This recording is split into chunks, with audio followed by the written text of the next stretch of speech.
Hi, I'm Chandler Garcia. As a PICU nurse and global health advocate, I've cared for women and children all over the world, from Costa Rica to Egypt to Kenya and beyond. And no matter where I go or how tough the conditions get, I always wear my FIGS. These scrubs are lightweight, breathable, and super soft, perfect for long shifts in any environment. They've got pockets in all the right places, the fit is flexible, and they're durable through every admission, surgery, and post-op. But it's not just about the scrubs. Another big part of what I love about FIGS is when they say they're committed to supporting healthcare workers all over the world, they mean it. I recently joined them on an impact trip to India where I worked in triage, caring for babies in a mobile clinic. My FIGS aren't just what I wear. They're part of the impact I want to make. Wherever my work takes me, FIGS helps me show up ready to make a difference while looking and feeling my best. Get 15% off your first order at wearfigs.com with code FIGSRX. That's wearfigs.com, code FIGSRX.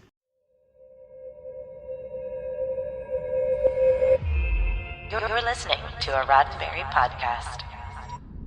Mission Log Prodigy, a Roddenberry Star Trek podcast. Episode 3, Starstruck.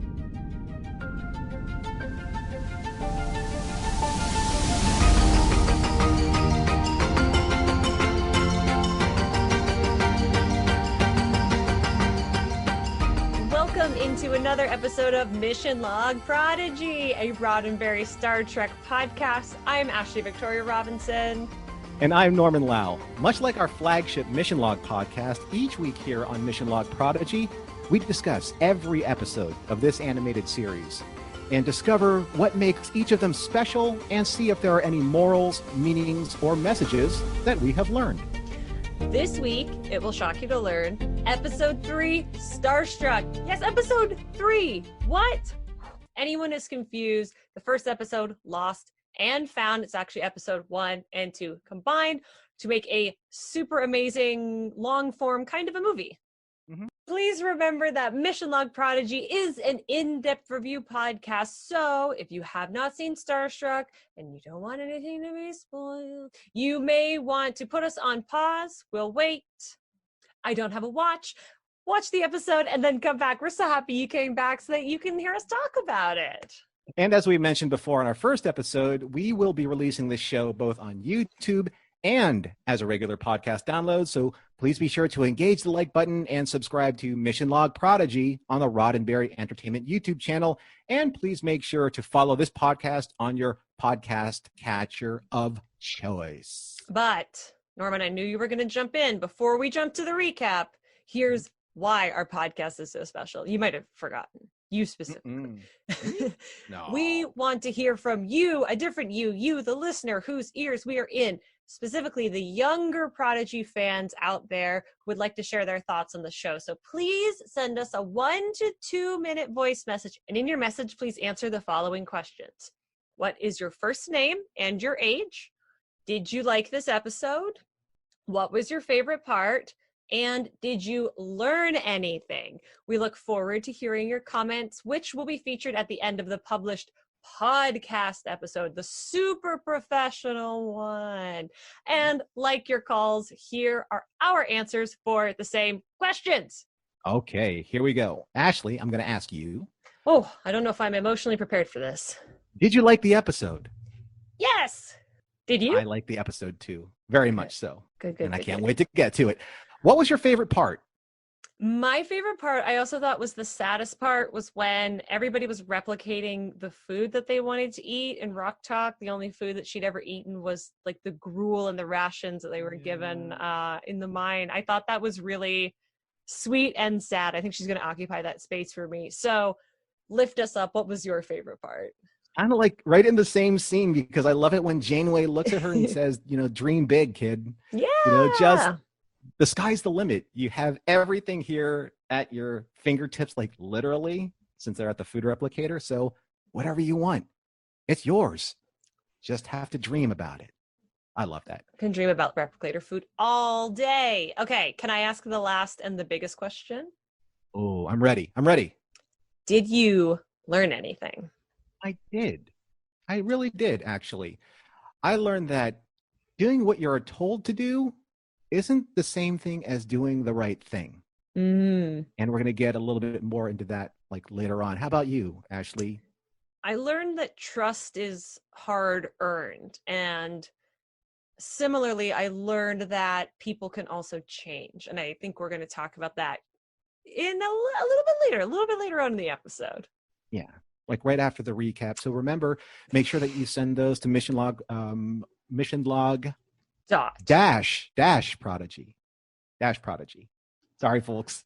I probably mistyped that in the email here, but it's mission log prodigy at roddenberry.com or mission log at roddenberry.com. Your choice, but we would like to have your voicemail sent to mission log prodigy at roddenberry.com. Anyway, that's all the business stuff. Let's get to the fun stuff, right? So here is this week's episode's recap.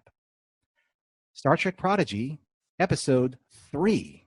Not 1, not 2, but 3. Starstruck, written by Chad Quant and directed by Alan Wan. And because I forgot to mention this last episode, and I'm so sorry that I forgot, music by Nami Melumad. Thank you so much, Nami, for the music. When we last saw our heroes, they had just escaped from the Diviner and the prison planet Tara Lamora with the help of a powerful starship called the Protostar. And by accident, Rocktalk activated a very special hologram who has now properly introduced herself as Catherine Janeway, a hologram programmed after one of Starfleet's finest captains and created to train the Protostar's crew on their journey back into Federation space. And by crew, meaning younger recruits like Dal, Gwyn, Rocktalk, Zero, Jankampog, and Murph, even if they aren't exactly Starfleet cadets. Dal, once again trying to talk his way out of this awkward situation, asks hologram Janeway to remind them about Starfleet and the Federation, just in case anyone has forgotten. And even though Janeway finds this request strange, she tells everyone on the bridge that the United Federation of Planets is a galaxy-wide group of worlds and species that promotes fairness and equality, a word that Rocktalk enjoys hearing.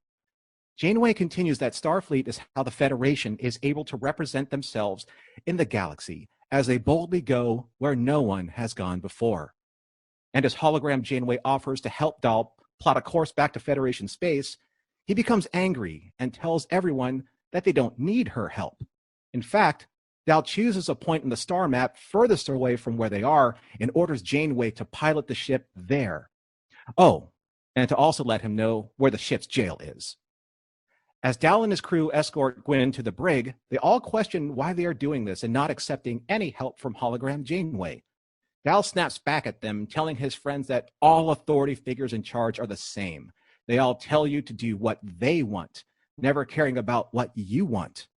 But Rocktalk quickly points out that since Dal is now in charge, is he lying to them too?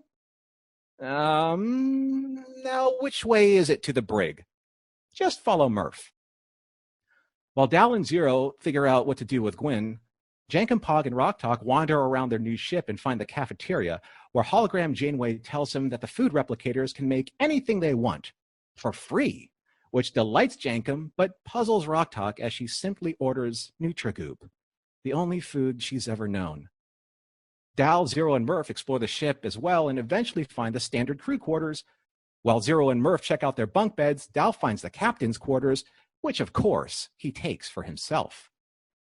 Meanwhile, Rocktalk pays Gwyn a visit with a hot bowl of food. Gwyn is cold to her, but Rocktalk just wants to know why. Why for so many years did she not stop her father from taking all the unwanted, like herself, as prisoners for the mines? Gwyn thought they were criminals, and Rocktalk explains with sadness in her voice that their only crime was simply being caught. Jankampog and Zero make their way to the engine room and are surprised to find not one, but 2 warp cores and something else. And before they can figure out what that is, a red alert warning sends everyone running back to the bridge, well, maybe except for a sluggish and sleepy Dal who strolls in behind his friends. Hologram Janeway tells them that they are caught in what appears to be the gravity well of a dying star. But before she is able to plot a course that would lead the Protostar back to safety, Dal shuts her down and begins making a series of very bad decisions, which puts the Protostar and his crew into even greater danger. One of those bad decisions accidentally shuts down the power, allowing Gwyn to escape the brig and activate the vehicle replicator system, which can make escape shuttles. Discovering what Gwyn is up to, Dal orders Rok-Tahk to stop her, and after fighting each other in the vehicle replicator bay, Gwyn is beaten, and Rok-Tahk returns her to the brig. On the bridge, all seems hopeless, and Dal decides to swallow his pride and reactivate hologram Janeway for help, which she does, and gets the ship out of immediate danger and stable again. But it's Zero's telepathic connection with Dal that saves the ship, because they both agree to stop fighting against gravity and instead go with the flow, which allows the Protostar to build up enough speed to slingshot them past the star and out of danger. The crisis is over, the ship is safe, and the crew is unharmed. However, they still don't trust Dal until Janeway reminds him that when the Federation was formed, even though there were differences in languages, in beliefs, in cultures, one thing brought all these species together, one common purpose: to be better. And in Janeway's opinion, after everything she's just experienced, she believes that this crew has potential. But Dreadnought and the Diviner haven't given up the search for Gwyn and the Protostar just yet. The scared miners, including a terrified Cation orphan, watch his fortress rise, transform into a gigantic ship, and speed off in search of Gwyn and the Protostar. The end. How's that for an exciting third episode? It was a very exciting third episode with a lot to do, and I was into it. Also, did you notice we got more beautiful spacescapes in this episode, albeit a bit more Always dangerous this time around? And purpley, I love the purple color in the backgrounds. I just love the vibrancy of this show. It just draws the eye in. Well, you know what? We're just going to jump right into our observations then, because yes, that's what I'm talking about. So let's start off with you, Ashley. What you know? Again, I could always ask you what stuck out to you. You know, what struck you first, but let's just see what you have to say. The thing I think I'll start with is that Janeway is really sassy in this hologram Janeway. She is familiar but different. She's definitely not the Janeway that you see at the end of Voyager. I guess spoilers if you haven't seen Voyager. There's actually a pretty good chance that a lot of people who are watching this have not seen Voyager. So in a lot of ways it doesn't matter. But if you are a very young fan like myself but have watched all of Voyager, then you'll recognize that she's kind of a bit more like the EMH. She's more like the Doctor, who's a hologram on that show. He was very sarcastic and sassy and pointed in his observations, and I think that a little bit of that has been infused into Holo Teacher Janeway, and it's very fun. I like, because they put her against Dal for most of this episode, and I really liked her one-liner. She is already iconic. Yeah, I know. It's Janeway, right? And I think that's I guess that's like she's meeting a lot of people's expectations of what Janeway or who Janeway is. Mm-hmm. But I also think that Catherine's like bringing just a little bit something special, because she's been away from the role for some time. She's been Orange is the New Black King for a while. Oh, this is also true. Yeah. I love the just introduction of the Protostar, because we only really got to see the Protostar in the first two episodes up to a point. We never really got to see the insides or what it can do. And wow, a lot of surprises in the Protostar, from the new food replicators to the vehicle replication chamber. What's that all about? That is fully one of my notes as well. I feel like Star Trek invented 3D printers, basically. Replicators are just 3D printers, but they can use all forms of matter, not just the weird plastic tubing that you feed into them. But I feel like since we got a version of replicators in our world, kind of like how pads and touchscreens have evolved since we've gotten pads and touchscreens in our real world, the replicators are becoming way more impressive. Like when the vehicle replicator showed up, I was like, dang, if I was an engineer, like if I were Trip Tucker somewhere in the past, I'd be shaking in my boots. Now, did you find that maybe it was a little too advanced of technology? I mean, we're dealing with obviously a time after Voyager has returned to the Alpha Quadrant, but I think that it's always nice to see like Star Trek technology kind of push a little bit further than where we thought it should be or where it was. It's interesting because we have not met modern day Janeway or present day to the series Janeway, and we haven't met yet present day Chakotay to the series timeline, who we know is coming. And that, I think, is where we're going to get a better sense of where this lies in the general timeline. I'll bring up another point that I had. I didn't mind. I think the replicator might be a bit advanced, but it's clearly a story device just to have a really cool fight. And I'm not mad about that. I thought Rocktalk and Gwyn have a really great like, for me, that was, I know it was supposed to be Doll's journey, but like that was the emotional core of the episode for me personally. And that might just be my personal bias toward female characters as a woman. But watching them fight as the vehicle was being built around them as like a physical representation of the conflict between them, I thought was such intelligent writing. It was such a beautiful metaphor.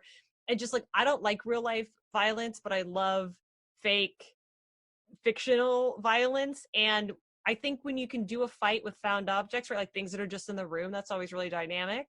If you are one of our adult listeners, if you haven't checked out John Wick, it's super good for that. And this is kind of the inverse of that, because they are forced to deal with found objects, but as they're coming into being, and you can kind of see both of their intelligences and their strategies on display in this different way. So is it a bit, did I think it was a bit of a stretch? Maybe, but ultimately what it was in service of, I'll let it go. It was really neat. I mean, it was a really great storytelling tool, and it was a way to just move the camera around so that it wasn't just a straight kind of linear fight. But I think more importantly, the fight was one thing, but I think the subtext was completely another thing between Gwyn and Rocktalk again, because in the first episode, they fight. In this episode, they fight a few times, and not just with fists, but with words. Yeah. But in their relationship, kind of the words are kind of fists, because Gwyn's trying to come at Rocktalk in a certain way, and Rocktalk is just she's trying to understand, because she doesn't understand. She doesn't understand why someone like Gwyn, who seems like she's a decent person, isn't helping them. Definitely not helping her. And I really just kind of like love that little observation. I think that it's very relatable, I think, at a certain age for siblings. And I think that I think it's relatable to some of the explore. I think it's relatable to some of the big like world level things that the adult viewers are seeing right now, but to have it distilled down like that is so, that's probably really the most important moral meaning message is, why wouldn't you help someone when you could? Now I'm sad. And being faced with that, I know. Let's bring this up a little bit. So I had something. I found this observation I thought was really super cool. Okay. So when you watch the episode back and forth and back and forth like we do to prepare for this show, yes. Sometimes I'll throw on the closed captionings, and then sometimes I'll see things in closed captionings. For those of you, listeners out there, those are, like the subtitles when you turn them on like, your obviously Paramount Plus this time. Janeway says, on the journey back to Federation space, talking about the Protostar and the cadets and why she's there, on the way back, which means to me, I don't know if it means the same to you, Ashley, but to me, it means they were meant to be there to begin with. That's kind of the subtle hint that I'm getting there. So I guess the big question is, why were they there? And what happened to the original crew who she's supposed to be mentoring? That is That's a big question, right? Super interesting question. If you are an IMDb diver, you might be able to make a guess at when those characters who they might be voiced by, who you may recognize from other things. I also think it's just such a great line to give to Janeway specifically, because her whole trajectory, as we saw in her previous series, was returning to Federation space. So we get to eat our Janeway and have her too by giving her that line. So I think the mystery of what the Protostar is doing is going to be a big part of it. And for me, the logical mid-season finale win, or the series break, which might be coming up, would have to do with when we encounter those I'm assuming they're cadets, when we encounter those cadets, or when we start to maybe unpack and unspool a little bit of what that mission was. But I don't think we'll know the whole scope of it until the end of the first season. Yeah, when it all comes together, there's going to be maybe even a little bit of rivalry between the crew that believes that they own the ship, like Dal, because he said, "This is our ship. We can do whatever we want with it. We found this. It's treasure. It's ours. We own it." Versus the entitlement of, say, Starfleet cadets who have been out there also maybe looking for the ship and saying, no. See, this is Starfleet. You see that badge? That belongs to us, not you. But that also opens up the interesting question, right? Of what is ownership? What is property? How do you stake your claim? Look, they're gonna be in the uniforms sooner or later. You think so? I do. Because if they have a vehicle replicator, they have a clothing replicator. Fair enough. Yeah. I also I really want to see Rock Talk I want her to put the badge on it. It'll be so cute. She's gonna make me cry. I am prepared to be devastated by her. They give a lot of emotional heavy lifting to an actual child, to the youngest cast member, which it's she for me represents like truth from the mouth of babes. That's not the quote, but it's sort of something like that, where she does evoke such innocence in everything from the character design to the performance and her entire bearing. And she's gonna make me cry before the end of the season for sure. I'm toast. And she already has it. I mean, she kind of has. No, I'm full on bald yet. That's the bar. But you know what I thought was also really cool? What's 2 warp engines? 2 warp engines? I have so many design questions. I have so many. The nacelles, like, how fast can we go? And there's that third thing, right, that they never really got to. It's always kind of like the traditional trope of, what is that? That's so important. Oh my gosh, we have to be distracted, do something else. What is this MacGuffin that will come up when we need it in another story circle? Yeah. So I'm waiting for that to happen. I'm fully waiting for a Pacific Rim 45 minutes into the movie.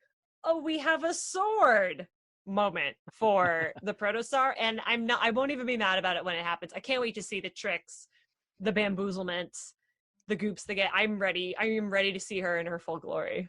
Now, the last thing I wanted to bring up, we did see a heartbreaking moment with our sweet Cation orphan baby at the end. She's now in a mining suit. There's got to be something. I'm not happy. I know. I was so sad. And I just can't wait for our crew to come back with the Protostar. I don't know, like engaging that third engine and just coming back and saving the day, because we have to, or they have to. I need brothers who are in charge of this. Hallowed be thy name. I need her to join the crew. Please.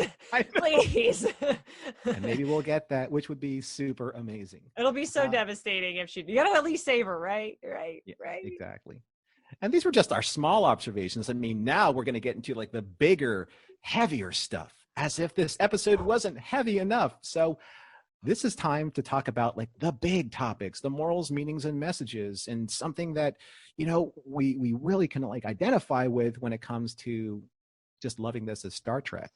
So actually, let's start with you. What were some of the big moral meaning message moments for you? Ooh, I'm nervous. I'm sweating. I got to go first. The first thing that stood out to me, this is kind of carrying over from some of the discourse that we had last episode, but it puts it more at the forefront, is to look for the similarities and maybe also look to the helpers. Maybe that's also part of it as well. Everybody in this crew very intelligently is very different. They follow the Matt Groening rule of in silhouette. I can tell you, I can name them all immediately.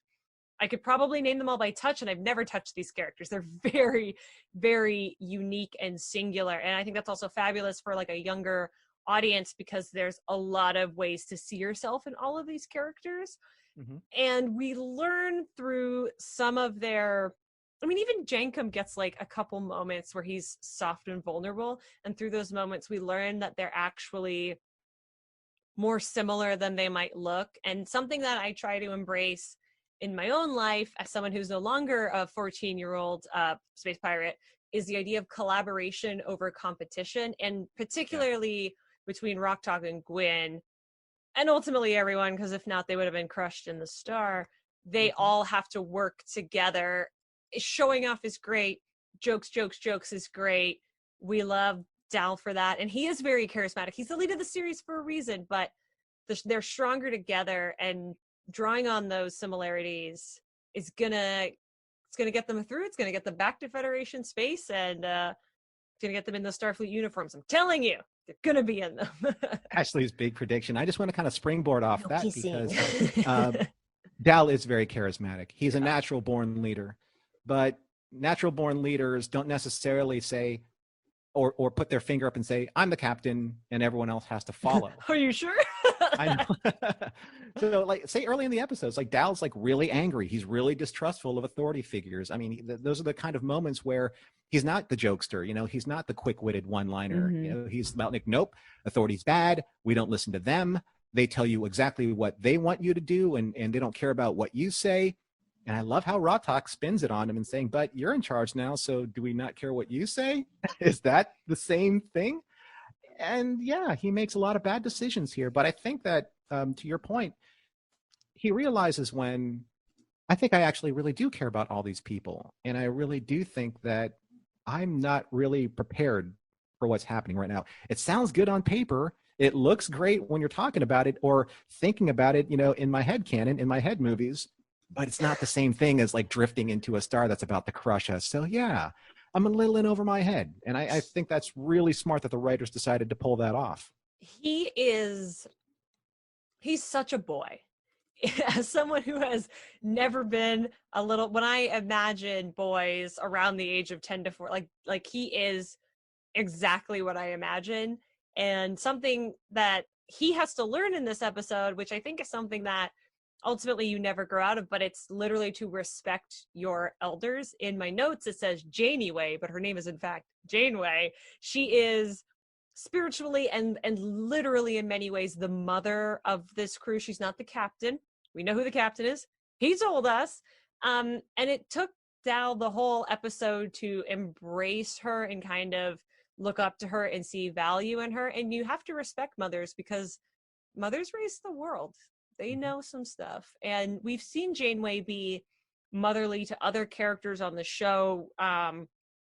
We know that our beautiful Queen Catherine in her real life is a mother and has had mentor relationships with other actors and actresses in the cast. So I really like seeing that emerging for her in this version of the character, because she kind of gets to be both young and mature at the same time. But all those kids gotta learn that the old people know what they're talking about too.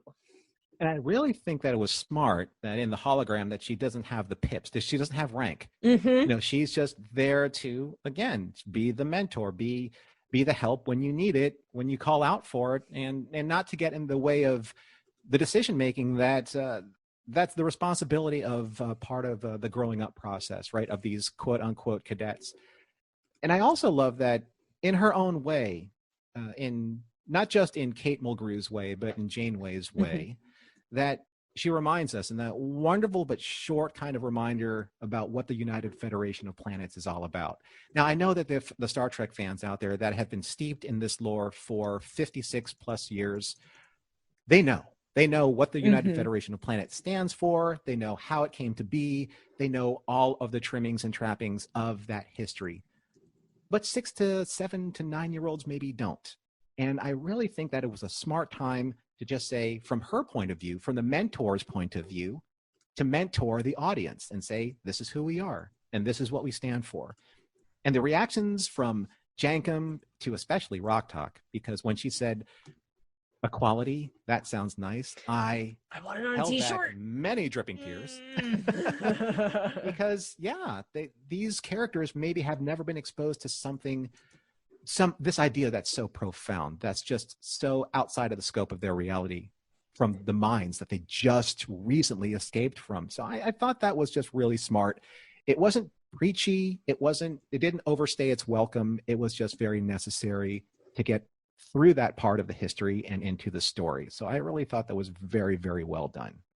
And something else that I think it really takes advantage of the young cast with is a rule that we all learn, and that Norm and I continually learn making this podcast, particularly in our introductions, is that practice makes perfect. The Protostar, which if this were live action would be our standing set, right? It is a training vessel. And so in this episode, we saw Dal and his crew probably work pretty well together, and we learned that they would continue to work pretty well together if they'd had more swings at bat, if they had had the lapse of actually going to Starfleet or like any other pseudo space peacekeeping armada training academy, because they all have something that they can bring. I'm confident that they have the it factor and that they will succeed and become a functioning crew, but I suspect the sort of framework that we saw this episode, where somebody takes a step of authority or like a half step of growth, we get in a little bit over our heads and then have to come together under Janeway's advice in order to escape or save someone or save the day. I suspect that we're going to see that repeated a couple times over the course of this series, not just this season. I think that's a great framework. You see a similar framework in things like Avatar and Star Wars Rebels and other shows that we evoked a lot of last episode. And what's most exciting to me about this is there are a couple pretty iconic Star Trek training programs. The Kobayashi Maru is probably the most famous. I don't think we're getting there yet, but I'm interested to see the Trek twists. Like they have to fight someone on a holodeck, right? Like we had Badgie on lower decks. Like you've got to have a mad hologram. Things like that. How that's going to come up, I think, is going to be a lot of fun in this sort of theme of practice makes perfect. Exactly. You're right. This is a training vessel, and they're going to, they're going to break a couple of replicated eggs, right? A couple of hot banana eggs, yeah, for sure.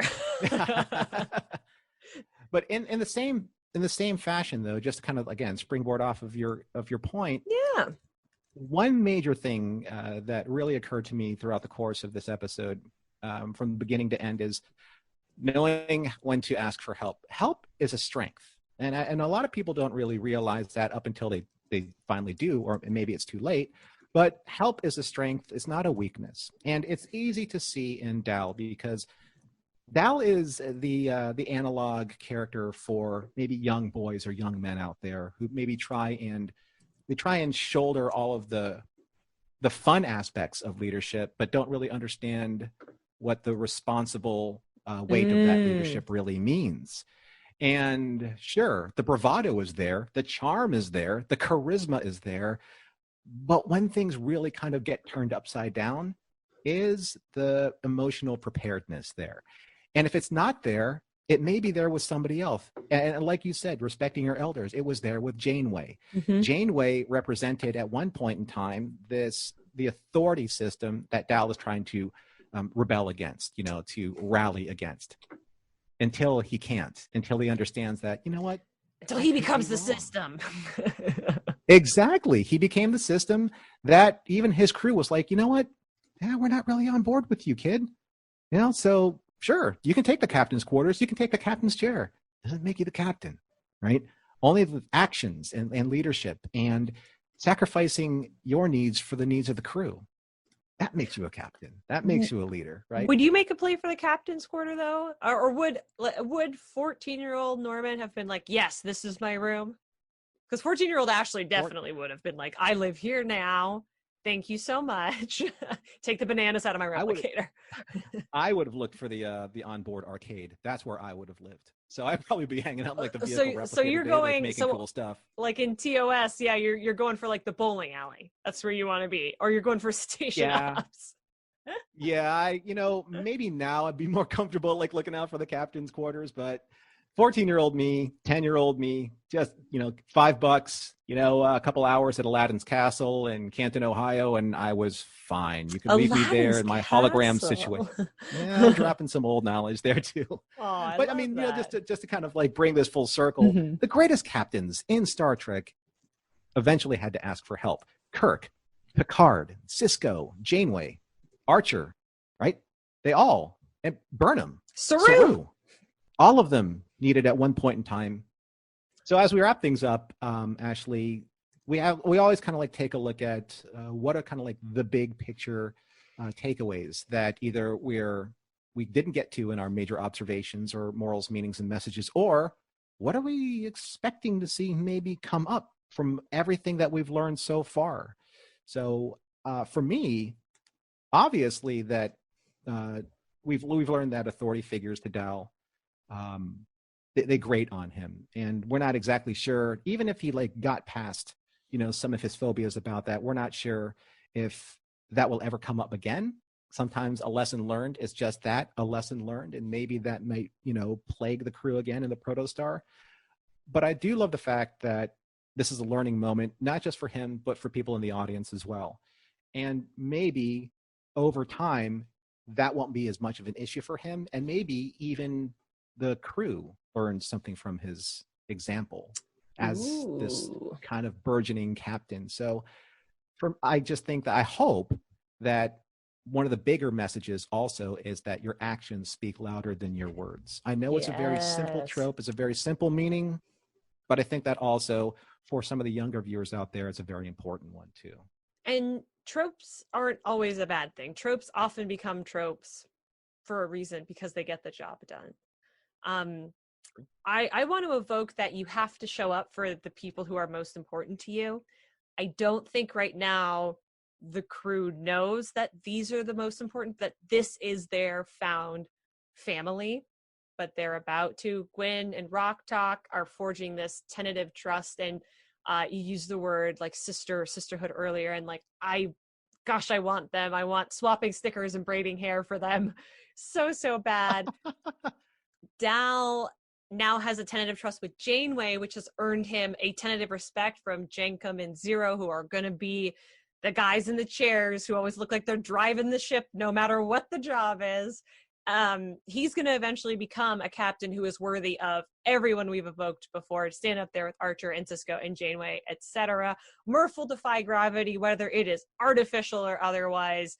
And right, I said it last time, Murph's going to do something just mind blow emoji here, and it's going to totally flip the script on them. I don't know why I want to keep saying him, but for now, Murph is just a delight. And Janeway's going to be present to remind them all to like put up for their family or shut up, which is what she did on Voyager. And I'm very excited for that. And if someone isn't doing their job, another person will. Like we learned that simply writing your name on something doesn't mean that it's yours, and it certainly doesn't mean that you've earned it. So I'm really excited to see the crew become worthy of the Protostar, and then the Protostar with all of its secrets becoming worthy of them as well. Mm-hmm. One last question though. Do you think that sooner or later, hopefully sooner, because I don't think that they can sustain this, is it going to be also at the end that dun dun dun cut back to like the villains and the wringing of the hands and the twirling of the mustaches, and or are we going to actually see the Diviner and Dreadnought do something actually significant? And what do you think that's going to be? I think we have another couple episodes of just seeing the Diviner. I just want to call him Denethor. Just seeing Walter Bishop, of just seeing the Diviner, or maybe we'll open or we'll cut away. But like, I think the machinations are going to be small because we're in this YA space and mustache twirling villains tend to be the style of the day. I don't mean that as a dig. It's not all of the villains in my YA comics are mustache twirling villains. They can all hang out together. I think we'll probably see them make a big move. I would guess around episode 5, because by then that's enough time for most of the characters to get either a full episode arc or a mini arc on their own. Mm-hmm. And then we're going to get back, I think, to the bad guys and moving the plot forward a little bit. Dun, dun, dun. Dun, dun, dun, dun, so dun, to be continued. Indeed. Right, the big, got to get that big, sinister score going. And I know that Nami will be able to deliver that as well. Ready. Because her music is so good. Well, that's it for our show. So thank you everyone for joining us here on Mission Log Prodigy. If you have enjoyed what you've seen here, please make sure you subscribe to this show so that you can be notified when the new Mission Log Prodigy episodes are released. And please also engage the like button and share our new show with as many friends and fans as you can. Oh, and also, please follow Mission Log Prodigy on Twitter at ML_Prodigy. Mission Log Prodigy is produced by Roddenberry Entertainment, executive producer Rod Roddenberry. Our website and your opportunity to comment and connect with us is missionlogpodcast.com. And if you would like to support Mission Log directly, and why wouldn't you, you can do so at patreon.com/Prodigy. Mission Log. Thank you, everyone, for taking the time to be with us, and we look forward to sharing our thoughts with you on episode 4 next week. And now, it's time for our very special incoming transmissions.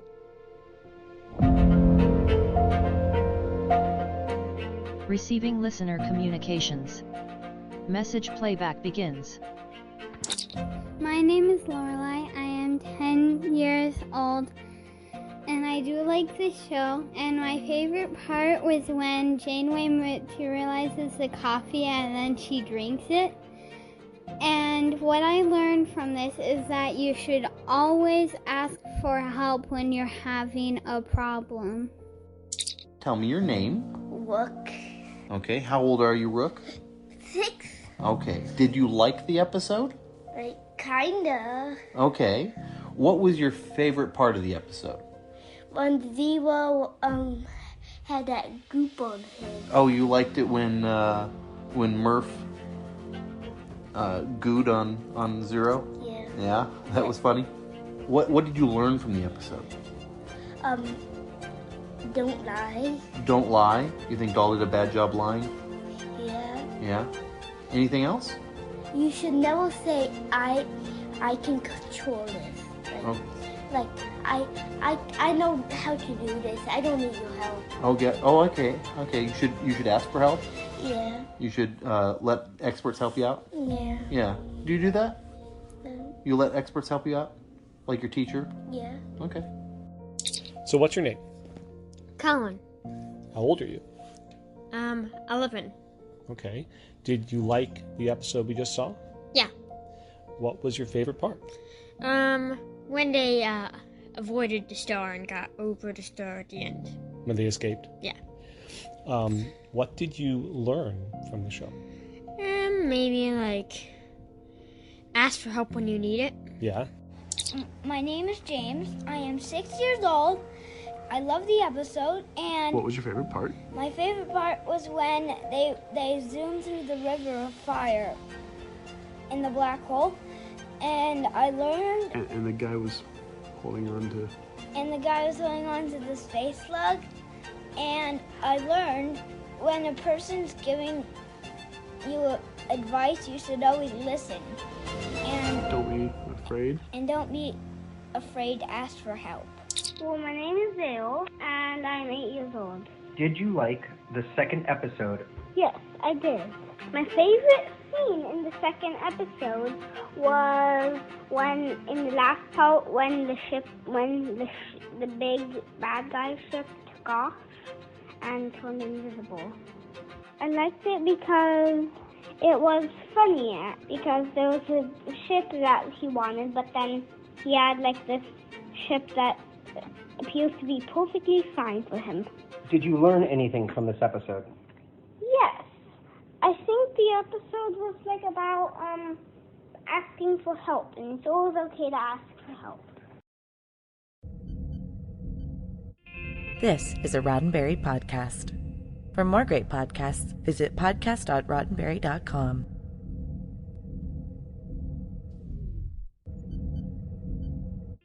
This is a Roddenberry podcast. For more great podcasts, visit podcast.roddenberry.com.